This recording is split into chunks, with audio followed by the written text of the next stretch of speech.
Hello everybody, welcome back, well right now anyway, to Dirt Rally 2, because I want to do a challenge, a little showdown if you will, between some classic rally cars, specifically the 1970s rally cars from 1973 to about 1980.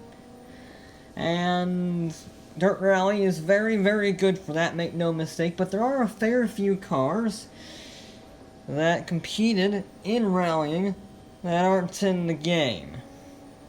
Which means we have to go to the next best thing. And that would be Forza. Now I know what you're thinking. There aren't very many rally cars in Forza, and you're right. There are the Ford GT70, the Lancia Stratos, the Escort, and that's pretty much it. But if you do enough Googling, enough research, you could find the tire sizes, the gear ratios, horsepower figures, the weight figures, all of that stuff, and you can build a pretty darn accurate version of the car that competed way back in the 70s. So that means we can have things like the Golf GTI, or the Toyota Celica, or the Talbot Sunbeam, or the old school, like the Opel Kadett, and a wild card, the Audi Quattro. Yes, we do have an all-wheel drive car here. I wanted to see how it would compare. This is its Group 4 spec, not its Group B spec. That would be very overpowered. I wanted to see how the all-wheel drive car would compare to things like the Stratos, like the GT70, like the 911, like the Volkswagen Golf. Now, obviously, these aren't going to be very scientific because they're not actually the real cars, but I wanted to give it a go anyway and have a bit of fun. And we start off with the new Ford GT70 on a rally stage. Standing start, one time through, set your best time. And I gotta say, the GT70 was a bit disappointing.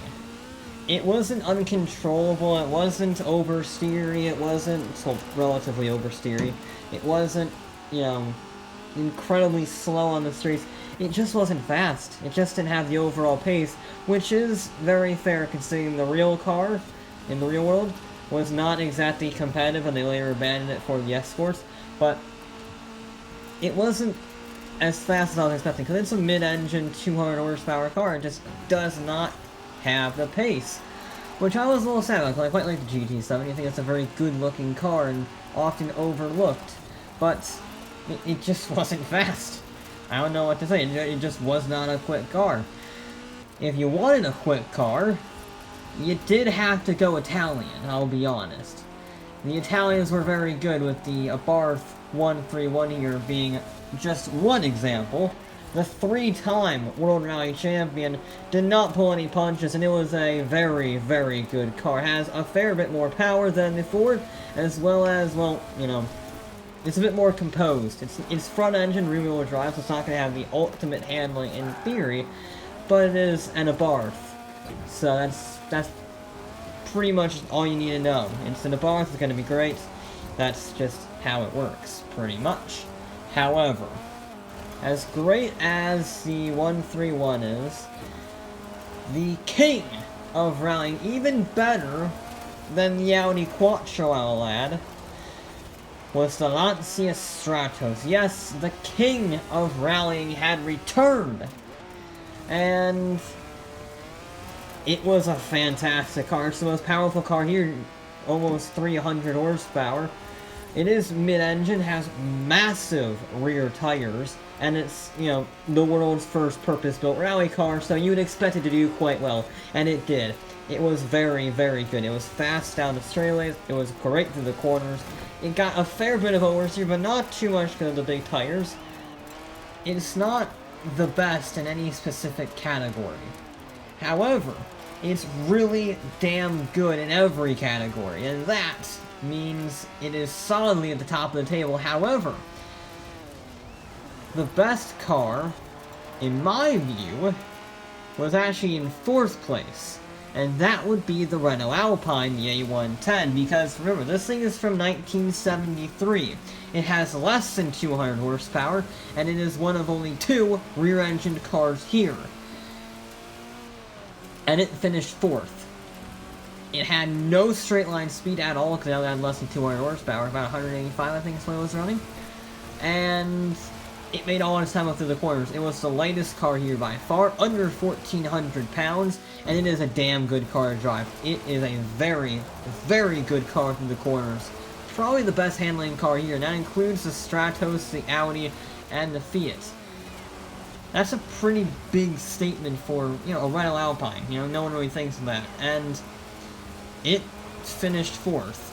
It was faster than a Porsche 911. I mean, if you look at the table here, it's faster than a 911, it's faster than the Escort, it's faster than the Opel, the Sunbeam. It's a very good time. The Lancia will claim victories to the Audi, to the Fiat. But the Renault scoring a top 5, that is really good. Also, the Porsche 911, a sports car, mind you. A sports car, finishing in the top 5 as well. I'll be honest, I did have higher hopes for the Escort Mark II. I was a little disappointed on how poorly it did, scoring just into the top 10 with a 9th place finish. It just wasn't fast. I think it had too small tires. I think those are like 205 tires. It was not very big in tire department, and it got a lot of oversteer and a lot of wheel spin.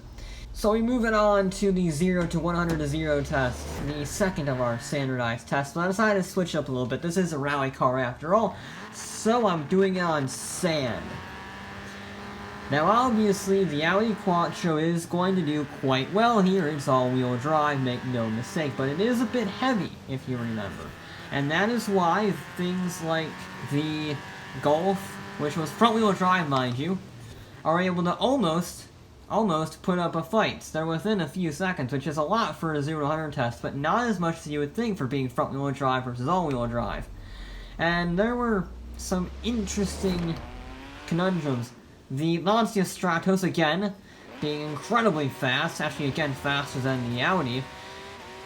The Porsche 911, though, scoring 3rd. I mean, I know it's rear engine, but you have to remember it's a sports car. I'm saying I was very surprised by that. Almost as surprising, and once again, the Escort continues to underwhelm. It just wasn't that fast. Again, that tire size let it down tremendously, and it just couldn't get its power down. And as a result, the rally champion gets beat by the mid-engine hatchback from hell, the Renault Clio Turbo. It does actually beat the Escort. Not by much, but it does beat it. That's all you need to know. And if you look at the times, the rear-wheel drive Stratos beats the Audi. Just because of the weight, I would imagine. It beats it significantly. Beats it by over 1.5 seconds. It's a quick time. Almost a sub-14-second run to 60 on dirt. Yeah, I think the main issue with the Audi was the weight. It's the heaviest car here by far, and it's turbocharged, so it has a lot of turbo lag. While the Lancia and the Porsche and things like that are not turbocharged, so you get that power down instantly.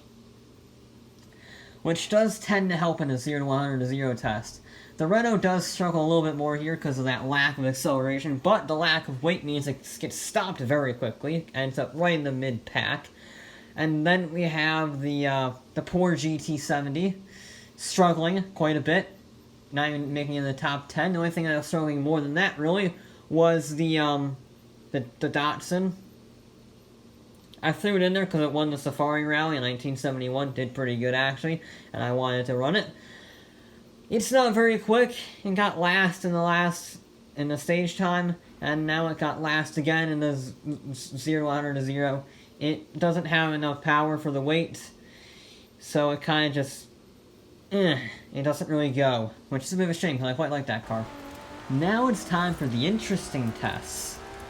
You see, you could do another stage, or a top speed test, or a quarter mile test, or whatever, but honestly, we don't really need to worry about that. Rallying is all about stage times, acceleration, and drifting.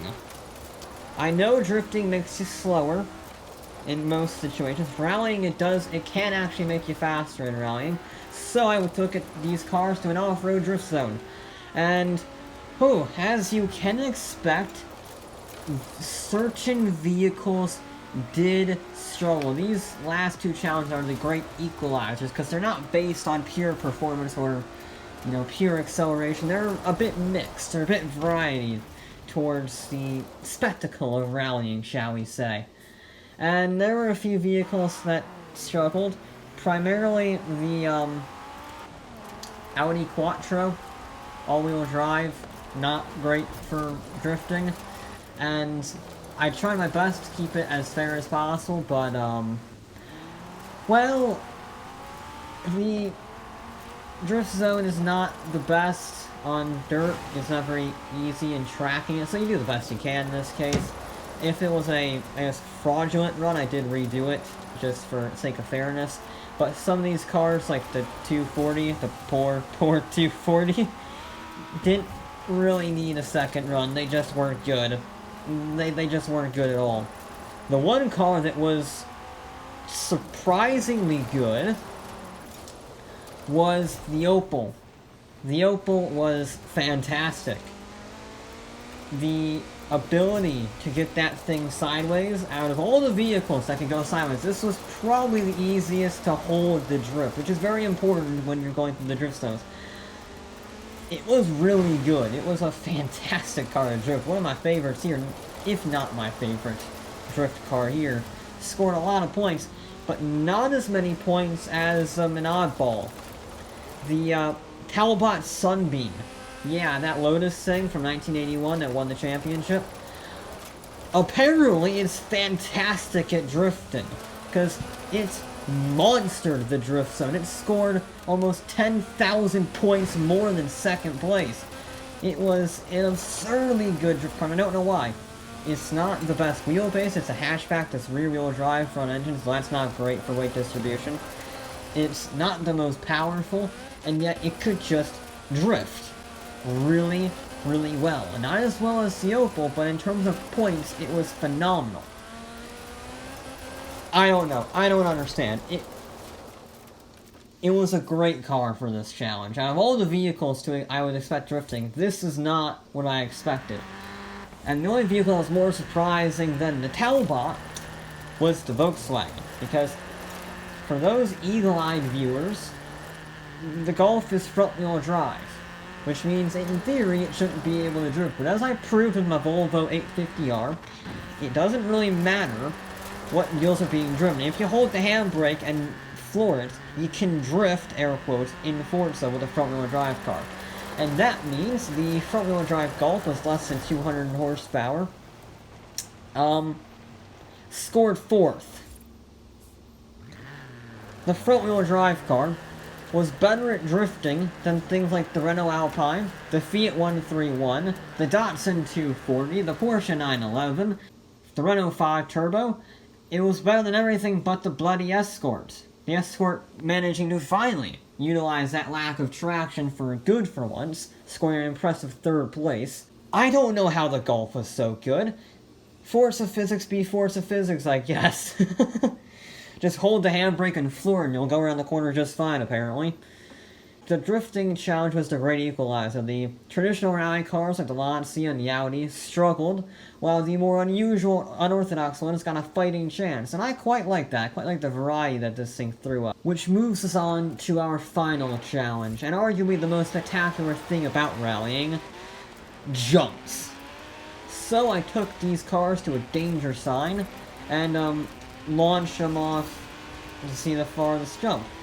And I gotta say, it was all about mid-range acceleration. You see, you had this run-up, weaving through, and then you jumped it off based on that straightaway and how much speed you could carry through the weaving section. That was the key to this jump, and there were some quite good cars. Things like the Porsche 911 did quite well. The Toyota Celica actually did quite good on this one, coming back into its zone with a very impressive 506-foot jump. Pretty good for a car that's sort of been midfield this whole time. Very impressive by that vehicle. However, the winner would be yet another Italian car, because the 131 Abarth was fantastic. It got a great run through the switchback, and it was very fast accelerating up the hill before doing a almost 530-foot jump well into first place. It was quite a good car for this, as it turns out, scoring a very impressive first place by quite some margin to second, which would go to the Stratos, because what else would it be, at 518 feet, with the Renault 5 coming home in third, very close between the Renault 5 and the Renault Alpine, with 513 and 512 feet between them. It's very close between the two Renaults. I gotta say, Renault, in terms of a manufacturer's championship, would have won this thing straight up. I mean, it helps having two cars compete, but they were consistently good. The traditional rally cars, once again, somewhat struggling. The Fiat and the Lancia did quite well.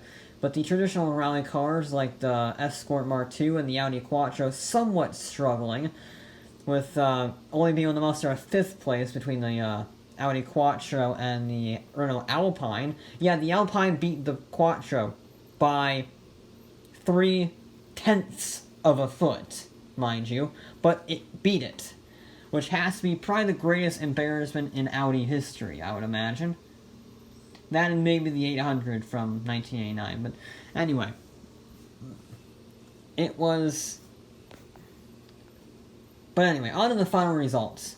The Lancia would claim victory, unsurprisingly, almost 260 points to that thing. It helped scoring a first, a 10th, and a 2nd, so, you know, pretty darn good. 2nd place would go to the 131 of Barth, with, again, 3rd, 5th, 7th, and 1st, scoring 242 points, with the Audi coming home in 3rd, not being able to win a single challenge, although getting 2 podiums. So we had 2 cars beat the mighty Audi, and both of them were Italian. The Italians never win at anything, apart from rallying and Formula 1. But there you go. The real hero, though, is the Renault, scoring a 4th place with 220 points, beating its Group 4 counterpart, the 5 Turbo, by 9 points. That was very, very surprising. I mean, it's the oldest car here by far, it's the least powerful car here by far, and it got a top 5. Which brings me on to the elephant in the room. The Fords. I expected the Fords, at least the Escort, to do significantly better than what they did. They couldn't even crack the 200-point barrier. It got 199, but it did not crack the 200-point barrier, because the Escort could only muster in 8th place, and that 8th place was helped out immensely by the Drift Zone. It barely beats the Talbot Sunbeam from Lotus in a 9th place, beats it out by 6 points. And the only reason that Lotus is in the top 10 is because it won the Drift Zone with an absolutely ludicrous run. I don't know what happened there, but it did. The Volkswagen Golf did quite impressive for being front-wheel drive, scoring 184 points, but the real struggle was the Datsun. There's a reason the Datsun did not come up very much in this video, because it scored last in every single category. Not even cracking the 140-point barrier. It's a bit outclassed, shall we say. Everything got outclassed by the Lancia, the Fiat, and the Quattro. The Fiat to a slightly lesser extent, but the Lancia is the ultimate 1970s rally car. It just is. It's the ultimate Group 4 car. There you go. If you want to buy a rally car, buy Italian. But that, though, is going to be it, though, for this episode of Forza Horizon 4. I'll be back with more